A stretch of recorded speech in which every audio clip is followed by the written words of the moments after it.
2025 Miami Grand Prix race notes. Sabrina's race notes. Dick, here are my thoughts. Number 1. McLarens are dominant. Watching video footage of gaps between the McLarens versus Russell, it's clear that the car is the one to beat, and it ultimately comes down to which of the McLaren drivers managed to make the least amount of mistakes. Number 2. Oscar's performance. This race only made me think that the battle between the two McLaren drivers will eventually come to a head. Not in the 2 races we have coming up. Rather, I think it'll be in Barcelona. Oscar's performance this week shows he has the capacity to exact everything out of this car and be strategic while displaying his racecraft.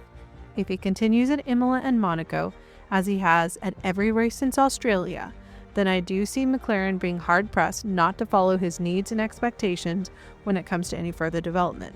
Those opening moves were noteworthy. He got the job done, and because he has such an amazing car, he was able to knock it out of the park. Number 3. Lando's performance. I have to agree with Peter Windsor. This was a bit of a messy race for Lando, but he ultimately got to P2. That's because of the car, the timing of the safety car, and his own grit. I believe he learned a lot from this race, and I think he needs to remember that he has the best car, he and his teammate, and when it comes to sparring with Max, he needs to balance patience with killer instinct. I think some are questioning whether Lando has that killer instinct, and it's valid, but I think he does. It just might be latent. I do believe it is there and it can be unleashed, and that trigger might not have yet occurred.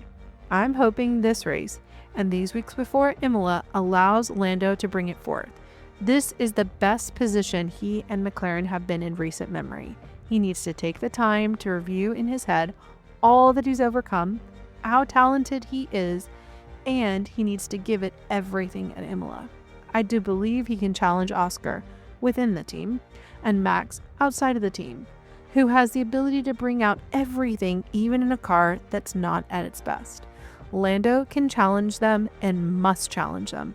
This is what he's been working for his entire life. He needs to do it now. Number 4.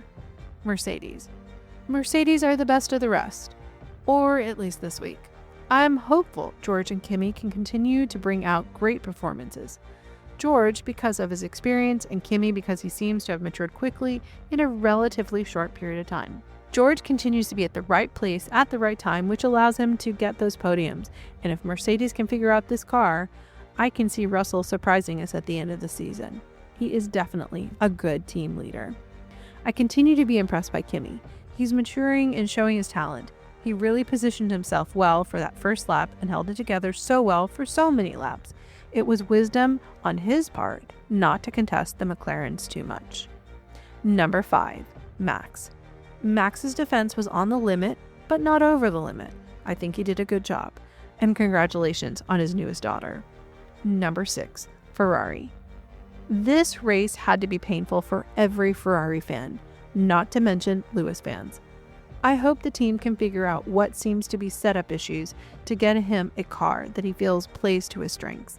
I also wonder how much of a learning curve within the Ferrari world Lewis is experiencing. Sainz seems to have bedded down well, but Sainz has a history of moving across teams, so that's likely heightened his adaptability, while Lewis has had prolific stints with his teams and therefore making adaptability a dormant skill for him, let alone the culture and pressure of Ferrari. As I watched the race, I wondered if what Lewis's experience is akin to the reality that Carlos experienced while at Ferrari. The Ferrari culture and team very much favors Charles. It's like he's the boy they have raised. They have a soft spot and history together. He is settled. Lewis is the outsider coming in attempting to make his mark, to define himself. That's not easy for anyone, even Lewis Hamilton. We don't know what fears, challenges, and mental ghosts Lewis is battling, as strong and as amazing as he may be. He is still human, and a change like this will rattle anyone, let alone someone who has such a vaunted resume and expectations for himself, let alone the pressures from everyone else. All that said, I have confidence that he can unlock this, and his track record is one of someone who can tap into things that others simply can't. Number 7. Jack Doohan. The Doohan saga shows that Formula One is a cutthroat industry. Jack is talented, and I think it's unfortunate that Alpine has chosen to handle him in this manner. I go back to Oscar Piastri. If we swapped out drivers and made Oscar endure what Jack has endured, do you think we would have a fair assessment of Oscar's clear talent? I don't think so. So when I looked at Jack and what has occurred, I'm inclined to defend him and his talent.